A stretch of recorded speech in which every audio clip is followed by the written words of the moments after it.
दोस्तों, कल्पना करो, एक शख्स जो भारत का किंग ऑफ गुड टाइम्स कहलाता था, जिसके पास बियर का पूरा साम्राज्य था, प्राइवेट जेट था, फॉर्मूला एक टीम थी, आईपीएल की रॉयल चैलेंजर्स बेंगलुरु थी और जिसकी एयरलाइन में लोग लग्जरी क्लास की उड़ान भरने के लिए पागल थे।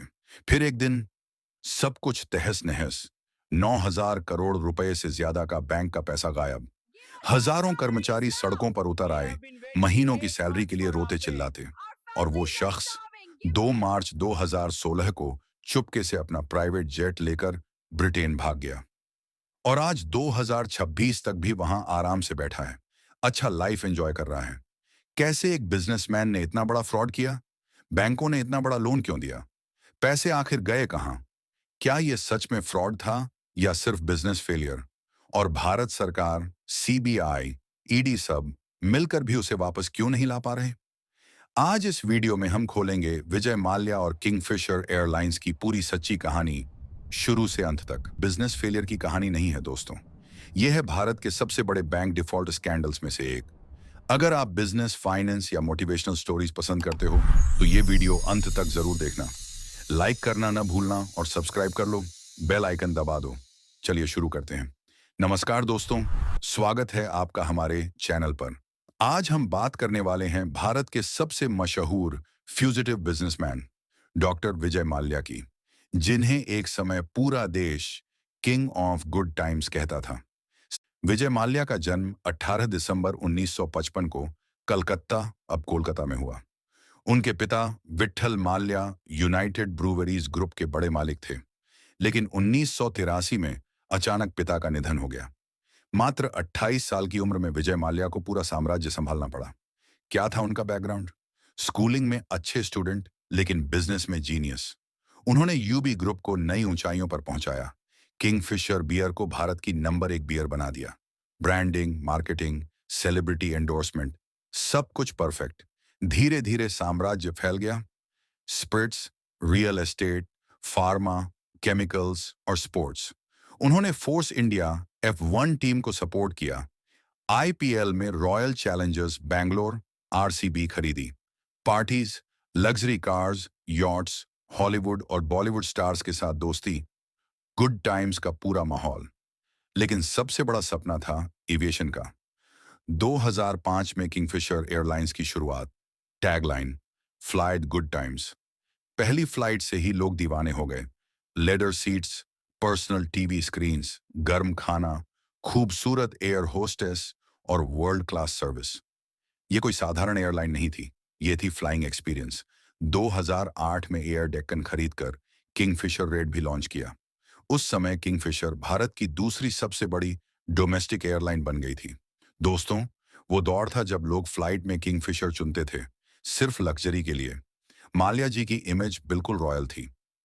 किंगफिशर कभी भी प्रॉफिटेबल नहीं हुई, साल दर साल घाटा बढ़ता गया। क्यों? लग्जरी सर्विस की वजह से बहुत high operating cost, aviation turbine fuel ETF की कीमतें आसमान छू रही थीं। इंडिगो, स्पाइसजेट जैसी लो कॉस्ट एयरलाइंस से कड़ी कंपटीशन। 2008 का global financial crisis, government regulations और टैक्सेस। फिर भी बैंक लोन देते रहे। 17 बैंकों का consortium, state bank of India, Punjab national bank, IDBI, bank of India आदि। कुल लोन प्रिंसिपल करीब 6,000 से 7,000 करोड़ रुपए, ब्याज सहित 9,000 करोड़ रुपए तक।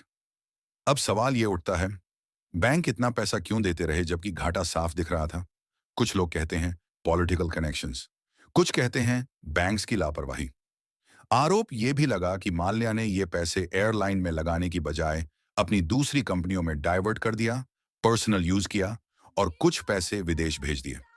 नतीजा, 2011 से 12 तक हालत इतनी खराब कि कर्मचारियों को 15 से 18 महीने की सैलरी नहीं मिली।